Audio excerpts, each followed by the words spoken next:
வணக்கம் சுட்டீஸ். நான் தான் உங்களோட ஜீபும்பா பேசுறேன். நீங்க எல்லாரும் எப்படி இருக்கீங்க? இன்னைக்கு நான் உங்களுக்கு ஒரு நல்ல கதை சொல்றதுக்காக வந்திருக்கேன். அந்த கதையோட பேர் என்னன்னா நேர்மையான வியாபாரி. இப்போ நம்ம கதை கேட்க போலாமா? ஒரு ஊர்ல பாலா குணான்னு 2 வியாபாரிங்க இருந்தாங்க. அவங்க வெள்ளி நகைகள் விற்கிற தொழில் செஞ்சுட்டு வந்தாங்க. 2 பேரும் ஒன்றா வியாபாரத்துக்கு போனாலும் தனித்தனியாக தான் வியாபாரம் பண்ணுவாங்க. ஒரு தடவை ஒரு தெருவில் பாலா வியாபாரத்துக்கு போயிருந்தான். அப்போ ஒரு பழைய வீட்டில் இருந்து ஒரு சின்ன பொண்ணு வந்து எனக்கு வளையல் வேணும்னான்னு கேட்டா. அதுக்கு அந்த பொண்ணோட பாட்டி, நாங்கள் முன்னாள் பணக்காரங்கப்பா, இப்போ எங்ககிட்ட பழைய மாதிரிலாம் பணம் இல்லை, அதனால் வளையல்லாம் வேணாம் அப்படின்னு சொன்னாங்க. இதை கேட்டு அந்த சின்ன பொண்ணு மனசுடைஞ்சி அழுக ஆரம்பிச்சா.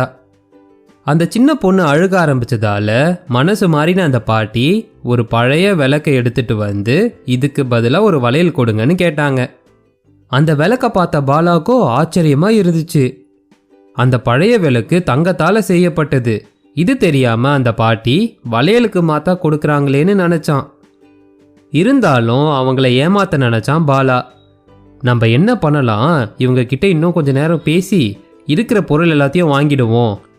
அப்படி தரலைன்னா நாம் போயிட்டு கொஞ்ச நேரத்துக்கு அப்புறமா வந்து இந்த விளக்கையும் இன்னும் ஏதாவது சேர்த்து வாங்கலான்னு பேராசைப்பட்டான் பாலா. அவன் போனதுக்கு அப்புறமா அங்கே வந்த குணா கிட்டையும் அந்த விளக்கை கொடுத்தாங்க அந்த பாட்டி. அந்த விளக்கோட உண்மையான மதிப்பை தெரிஞ்சுக்கிட்ட குணா அதை அந்த பாட்டி கிட்ட சொன்னான். தன்னோட தவறை தெரிஞ்சுக்கிட்ட பாட்டி குணாவோட நேர்மையை பாராட்டுனாங்க. அப்போ அங்கே வந்த பாலா தன்னோட திருட்டுத்தனம் வெளியே வந்ததை நினச்சி ரொம்பவே வருத்தப்பட்டான். சுட்டீஸ், இந்த கதையோட நீதி என்னன்னா, அடுத்தவங்களை ஏமாத்தணும்னு நினச்சா நாம தான் ஏமாந்து போவோம். அவ்வளோதான் சுட்டீஸ், இந்த கதை இதோட முடியுது. இந்த கதை உங்கள் எல்லாருக்குமே பிடிச்சிருக்கோன்றதை நான் நம்புகிறேன். இதே மாதிரி ஒரு நல்ல கதையோட நான் உங்களை சீக்கிரமாகவே சந்திக்கிறேன். அது வரைக்கும் உங்கள் ஜீபும்பா கிட்ட இருந்து டாடா பாபாய்.